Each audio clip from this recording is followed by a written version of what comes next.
عمرے کی ادائیگی کے لیے 4 چیزیں آپ کو یاد رکھنی ہیں، جس میں سے 2 فرض ہیں اور 2 جو ہیں وہ واجب ہیں۔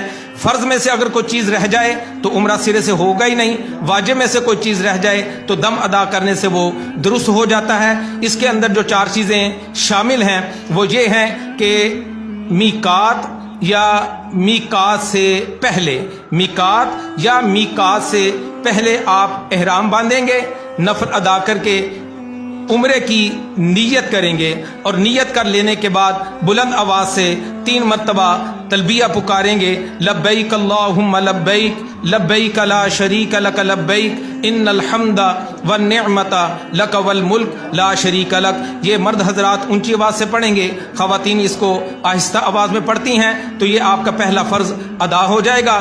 دوسرا فرض یہ ہے کہ جیسے ہی آپ اللہ کے فضل و کرم سے مسجد الحرام میں پہنچیں گے تو کعبۃ اللہ پر پہلی نظر پڑے گی۔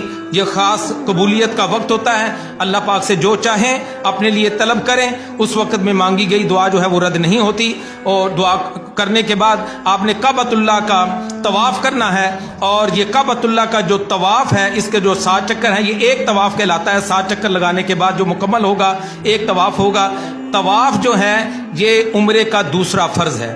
پہلا میقات یا میقات سے پہلے احرام باندھنا، تلبیہ پڑھنا، نیت کرنا اور تلبیہ پڑھنا، اور دوسرا جو ہے وہ مسجد الحرام میں، یعنی جس وقت آپ سعودی عرب مکہ مکرمہ میں پہنچ جائیں گے تو مسجد الحرام میں جا کے کعبۃ اللہ کا طواف کرنا، یہ عمرے کا دوسرا۔ اب اس کے بعد جو 2 واجب ہیں ان میں پہلا واجب یہ ہے کہ کعبۃ اللہ کے ساتھ متصل صفا اور مروہ کی 2 پہاڑیاں ہیں جن کا ذکر قرآن مجید فرقان حمید میں بھی موجود ہے۔ صفا اور مروہ کے درمیان 7 حاجی جو ہے وہ چکر لگاتا ہے، تو یہ عمرے کا پہلا واجب ہے۔ اور جب 7 چکر مکمل ہو جائیں، یعنی صحیح آپ کی مکمل ہو جائے، صحیح کہتے ہیں صفا اور مروہ کے درمیان 7 چکر لگانے کو، جس وقت آپ کی صحیح مکمل ہو جائے تو اس کے بعد آپ نے اپنا حلق کروانا ہے یا قصر۔ حلق کہتے ہیں اسرے کے ساتھ سر کو منڈوا دینا، اور قصر کہتے ہیں کینچی کے ساتھ اپنے سر کے بالوں کو کٹوا لینا۔ دونوں کا ذکر قرآن مجید فرقان حمید میں موجود ہے۔ حلق کروانا چاہیں تو آپ صلی اللہ علیہ وسلم کی دعا سے آپ کو حصہ مل جائے گا۔ اللہ کے پیارے نبی صلی اللہ علیہ وسلم نے حلق کروانے والوں کے لیے مغفرت اور بخشش کی دعا فرمائی ہے۔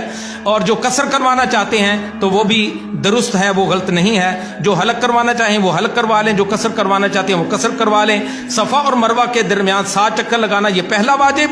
جب یہ واجب مکمل ہو جائے تو مرد جو ہیں وہ حلق کروائیں گے یا قصر کروائیں گے تو یہ دوسرا واجب ادا ہو جائے گا۔ ان 4 چیزوں کے ساتھ آپ کا جو عمرے کی ادائیگی جو ہے وہ ان 4 چیزوں کی ادائیگی کے بعد، اس میں بہت سارے مسنون اور مستحبات اعمال ہیں، وہ آپ کتابوں سے دیکھیں گے تو انشاءاللہ تعالی آپ کو تفصیل جو ہے وہ اس کی مل جائے گی۔ تو یہ عمرے کے 2 فرض آپ نے ادا کرنے ہیں، اور اسی طرح عمرے کے 2 واجب ادا کرنے ہیں۔ میں نے کہا اگر فرض رہ جائے تو عمرہ سرے سے ہوتا ہی نہیں، اور اگر واجب رہ جائیں تو دم دینے کے بعد اس کی درستگی ہو جاتی ہے۔ اور خواتین کے لیے یہ ہے کہ جس وقت ان کی صفا مروہ مکمل ہو جائے تو وہ چھوٹی کینچی اپنے پاس رکھیں، اور اس چھوٹی کینچی کے ساتھ اپنے جو چٹیا کے بال ہیں وہ اپنے انگلی کی پورے پر لپیٹ کر